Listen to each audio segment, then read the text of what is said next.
Coming up at 4:30, breaking today, a deadly school shooting in Nashville. The gunman was killed at the scene, but what new details set this event apart from any other? Plus, Mississippi had its worst tornado in a decade, but new weather developments say it could affect weather here in Oklahoma.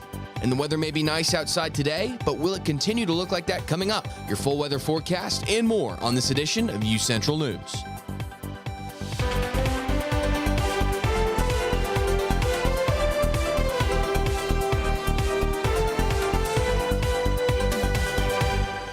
Welcome to this edition of UCentral News. I'm Brady Gray. And I'm Nina Jones.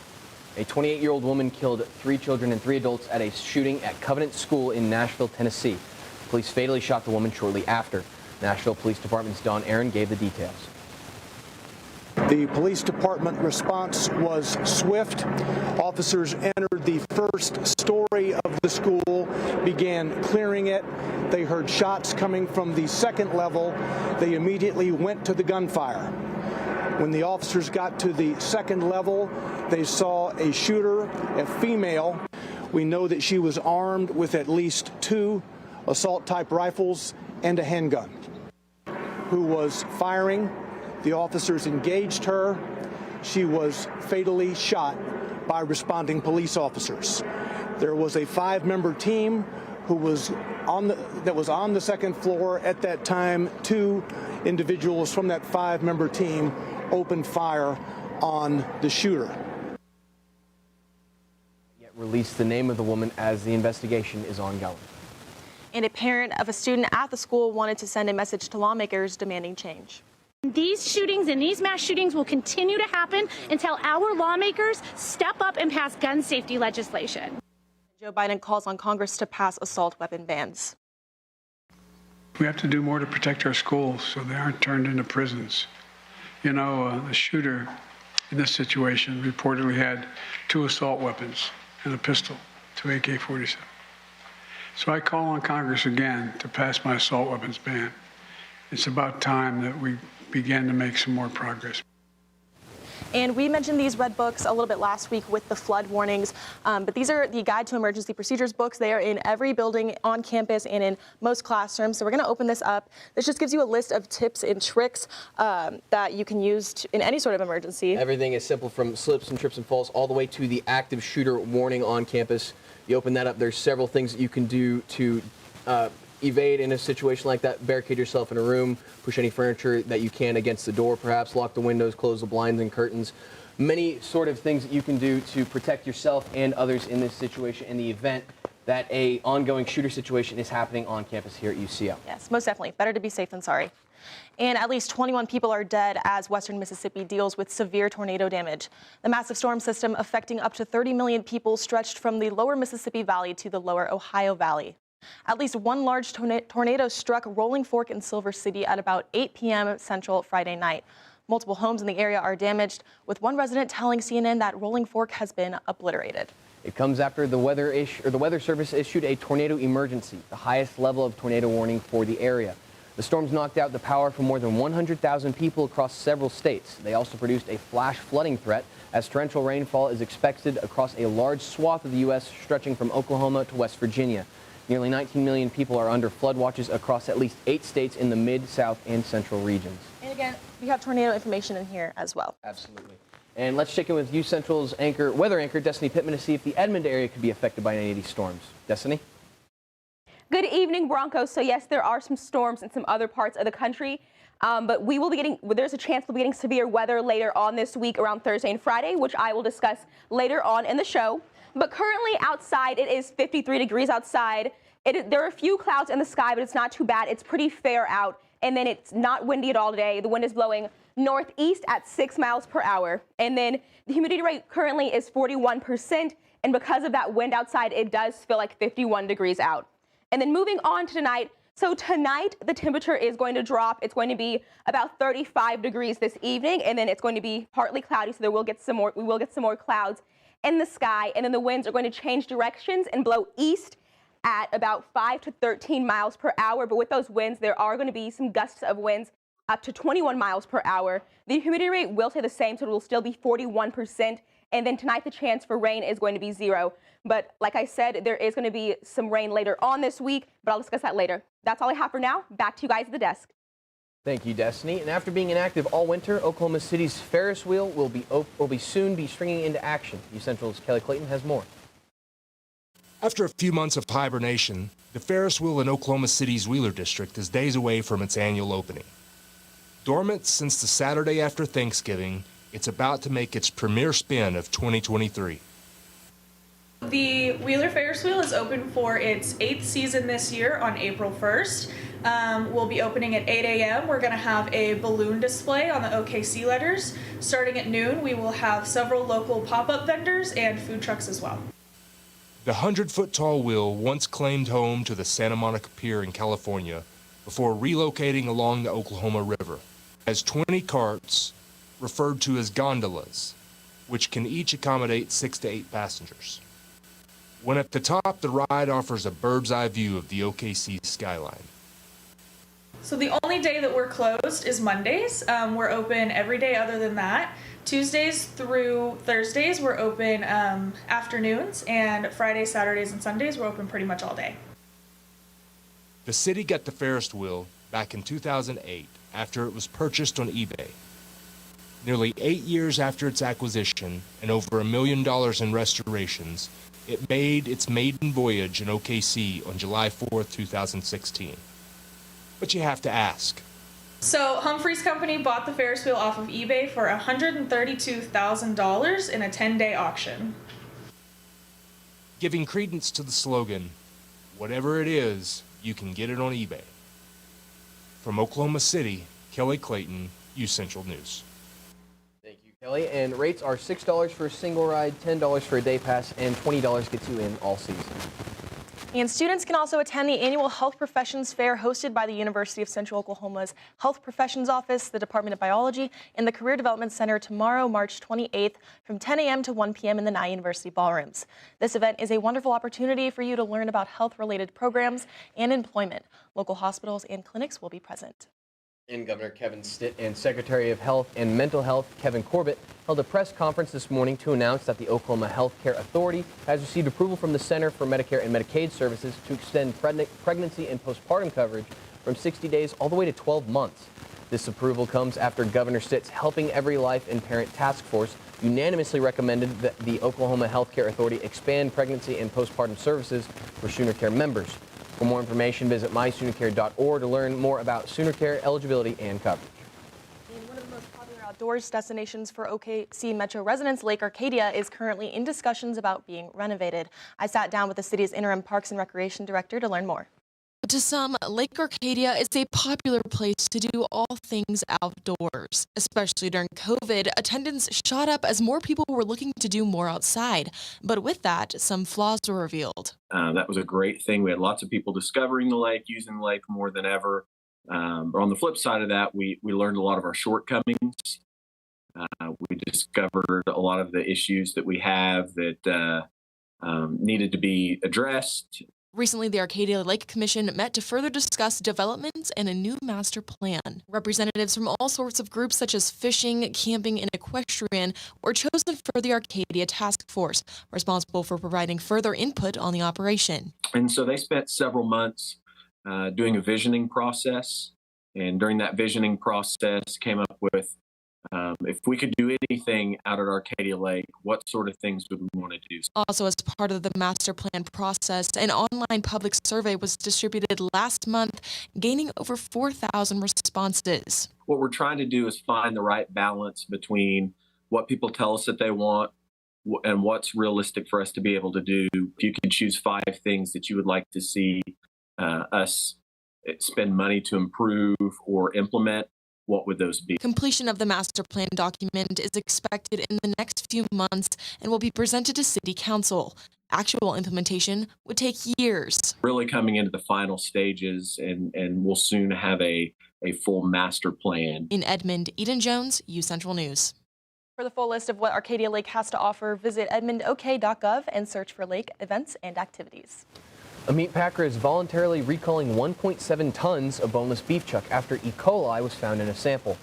The U.S. Department of Agriculture says the product was packed on February 16th by Kansas-based Elkhorn Valley Packaging. It was shipped to retailers, restaurants, hotels, distributors, and other establishments in 9 states, mostly in the northeastern part of the U.S. and not in Oklahoma. The serial numbers of the meat being recalled can be found on the USDA website. There are no reports of people getting sick from it yet. People who bought the product are advised to throw it out or return it where they bought it. With Oklahoma being one of the largest beef producers in the U.S., this could have a lasting impact on beef prices here. And it has been really beautiful outside and sunny these past couple of days. We're going to have our full forecast with Destiny. That's next.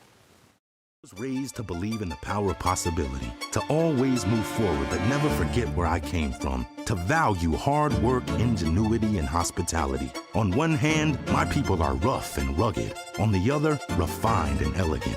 They taught me how to love beautiful things and cherish my past, to seek out adventure, eat well, and to have a good time. So I keep their traditions alive every place I go. They call me Oklahoma City, but you can call me the modern frontier.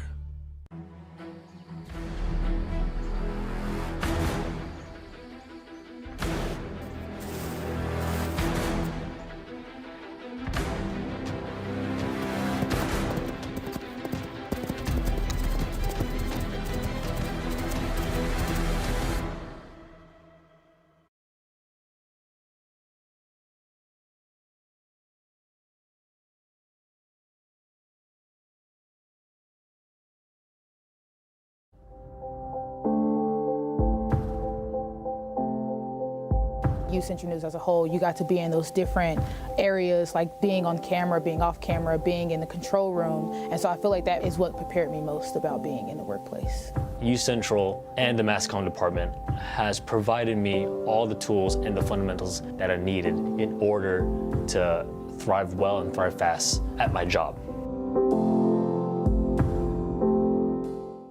Maybe it's time to hit the road and visit a place where stories unfold. This is the land of the ultimate road trip, with sights old and new on Route 66. There's fun to be had, so much to do, and a few new surprises before you get through. Oklahoma has the most miles to share of Route 66. It's really quite rare.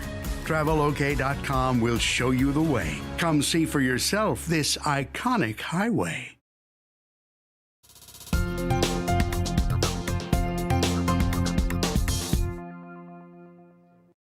Welcome back. I'm just going to give you guys the forecast of the weather across the state. So as we know, it is currently spring out, but as you look at the weather here, you can see it's kind of chilly statewide. So we'll start up in Guyman. So up in Guyman, it is currently tonight will be 19 degrees out, and they also had a chance for some snow today. And then over down in Woodward, it's 27, 29 down in 29 in Clinton, and then 32 in Altus. And then over in Lawton, it is going to be 28 tonight. And then down in Ardmore, it's going to be 39. And then over as we see in Idabel will be the warmest part of the state tonight. And it's going to be 48 degrees there. And then the OKC area as well as Edmond is going to be about 35 tonight. So it is going to be a little cold. And then over in McAllister, it's going to be 40 tonight. Tulsa, 38. Enid, 31. And then up in Ponca City, it's going to be 32. And then tonight up in Miami, it's going to be about 36 degrees. So as you see, statewide is still pretty chilly out, especially in the evenings. So if you're just going to be out, just make sure to have a light jacket with you. And then we'll move on to our 7-day forecast. So starting with today, outside today, it was a little cloudy. There were a few clouds in the sky, but it wasn't too bad. And the temperature was mid-50s most of the day. It was about 56 currently. And then the low today was 35. And then moving on to Tuesday and Wednesday, as we can see, it's pretty sunny outside. Tuesday, it's supposed to be about 55 for the high, and then 35 will be the low, and then 65 for Wednesday's high, and 53 for the low. And then as we move on to Thursday and Friday, we'll talk about that later in the show. That's all I have for now. Back to you guys at the desk. Thank you so much, Destiny. I'm really excited for those 70s later in the week. Don't really know about the rain, but... Absolutely. I could do with more rain, but I'm definitely in the minority on that one for sure. But coming up on social media, Twitter has had yet again another leak. What are they doing to stop it? And Swiftie fans are suing Ticketmaster over fraud violations. Hear what fans outside the courthouse are saying. UCentral's Emma Birch has this and more after the break.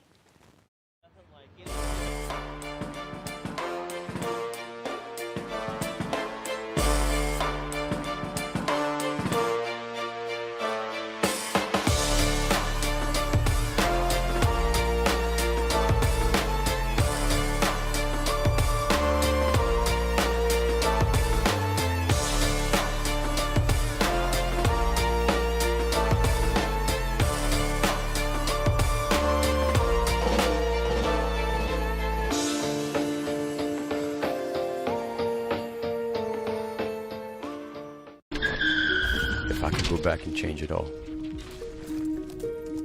I would. I think I'm gonna miss you the most. I'm sorry. I'm so sorry. I'm so sorry. Maybe it's just the little moments. If I could go back and change it all. If I could go back, I would. But I can't.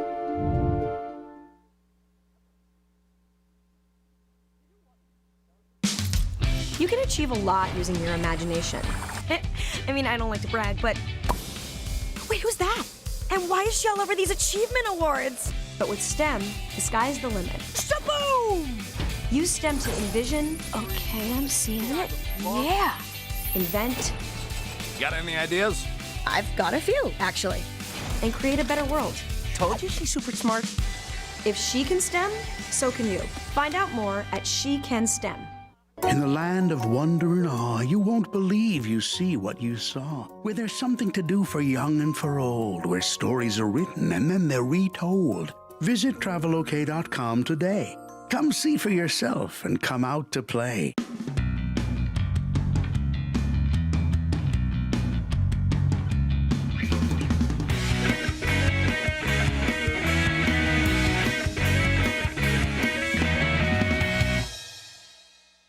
Welcome back, Broncos. I'm Emma Birch, and here's your social media update.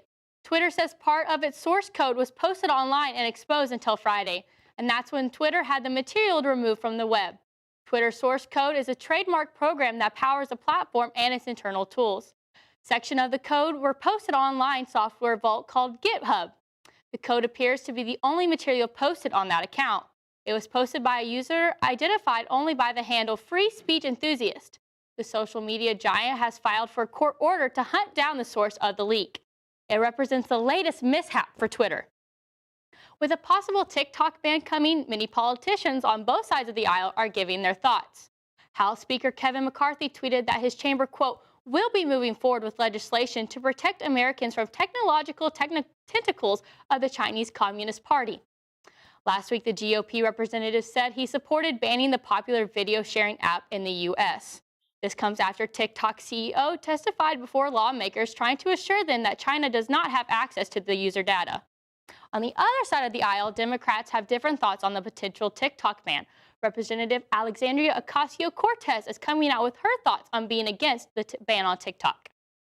If we want to make a decision as significant as banning TikTok, and we believe, or someone believes, that there's really important information that the public deserves to know about why such a decision would be justified, that information should be shared with the public as well. But frankly, I think a lot of this is putting the cart before the horse, because our first priority should be in protecting your ability to exist without social media companies harvesting and commodifying every single piece of data about you and without your consent. TikTok CEO Xiao Chu faced heavy criticism from both Republicans and Democrats during the House Energy and Commerce hearing last week. He told lawmakers he's seen no evidence that China has access to users' data. He says that the government has never asked for and TikTok has never provided it. Chu also says TikTok is committed to moving U.S. data onto U.S. soil where American personnel can oversee it. But it doesn't seem that lawmakers were appeased by his answers. Kanye West shared his first post on Instagram after being banned for several months after anti-Semitic phrases in late 2022. The post is a picture of 21 Jump Street movie poster with a caption saying that Jonah Hill made him, quote, like Jewish people again, making it confusing for fans and haters of the rapper to believe him after his months of hatred towards the Jewish community. And Taylor Swift fans, or Swifties, stood outside a Los Angeles courtroom today where around 300 fans are suing Ticketmaster. The lawsuit alleges the company engaged in fraud, price fixing, and antitrust violations. That's after many fans couldn't get Eras Tour tickets without paying scalpers inflated prices. They argued that the business is a monopoly and it can charge high fees. Fans stood outside the courtroom and spoke of how frustrated they are about the situation. It's not fair what we had to go through to get our tickets. I still haven't been able to get tickets. I'm 25 years old. I've loved Taylor for 15 years, and I saved up for months and months for the Eras Tour. We knew it was going to happen. I had $500 saved, and that should have been enough to buy me floor seats for what Taylor wanted to sell her tickets for. But unfortunately, Live Nation stopped that. And so it's wrong. We need to end the merger. Swift herself is demanding that Ticketmaster improves their future sale rules. The company is apologizing for what has happened. That's all I have today. Back to you guys at the desk. Thank you very much, Emma. Coming up in sports, baseball and softball are coming back home for a few matchups, and the tennis and track and field teams have had some impressive outings lately. And the Thunder are coming back from the West Coast. Where do they stand in terms of the playoffs after the trip? All that and more from Mark Lowe with the Sports Update.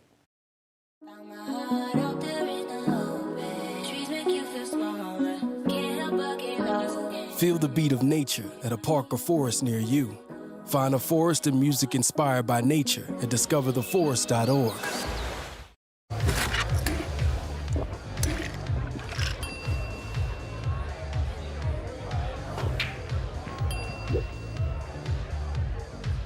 If you need to do something to feel okay to drive, you're not okay to drive. Don't drive buzzed.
What's going on, Broncos? I'm Mark Lowe, and this is your Monday Sports Report.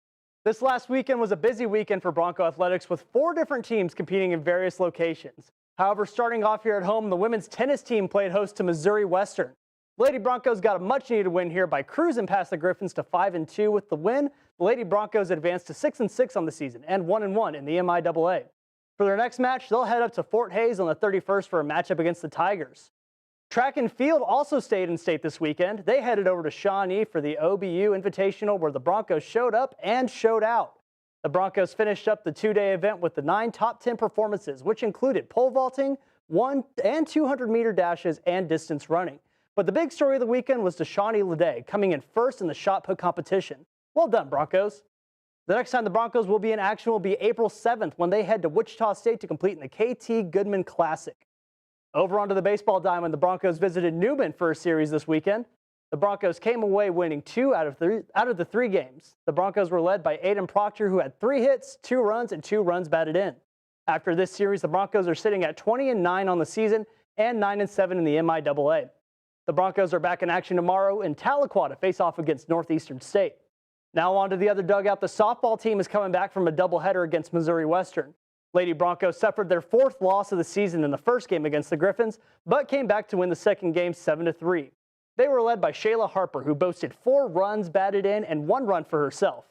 Lady Broncos return to Edmond for their first home game in nearly a month. They'll play host to Southern Nazarene tomorrow, the 28th, at Jerry Pinkston Stadium. The Thunder visited the West Coast this last week and wrapped up their trip in Portland last night against the Trailblazers. The Thunder came into the game 36-38 against a struggling Trailblazer team who is currently sitting at 32-42. The Thunder started the game off slow, even being down at one point in the first by 11 points. But a rally in the second quarter boosted the Thunder to a lead at the half. The third quarter was neck and neck and continued all the way up until the end of the fourth, where the Thunder put the game away with a turnover and a Lou Dort finish. Shai Gilgeous-Alexander led the Thunder with 31 points and was shooting an impressive 90% from the line. The Thunder are currently sitting at 37-38 and are 10th in the Western Conference. In terms of playoffs, the Thunder need to get some tough wins that are coming up. They return home to the Paycom Center to face off against the Charlotte Hornets tomorrow night. You can catch this game on Bally Sports. And that's all I have for your Monday Sports Report. Back to you guys at the desk. Thank you very much, Mark Lowe. And we're going to have your last look at weather on the other side. Keep it here, Broncos.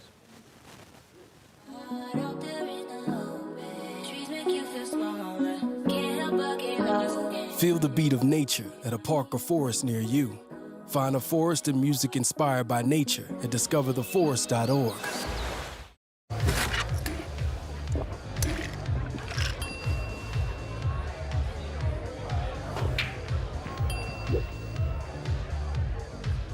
If you need to do something to feel okay to drive, you're not okay to drive. Don't drive buzzed.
Welcome back. We're going to have one last look at weather. Destiny, what's going on?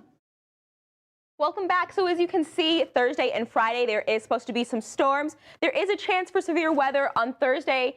There's supposed to be some rain, and there's a 20% chance of that. The high is going to be 69, and the low is going to be 64. And then moving on to Friday, there is going to be some thunderstorms and rain and lightning.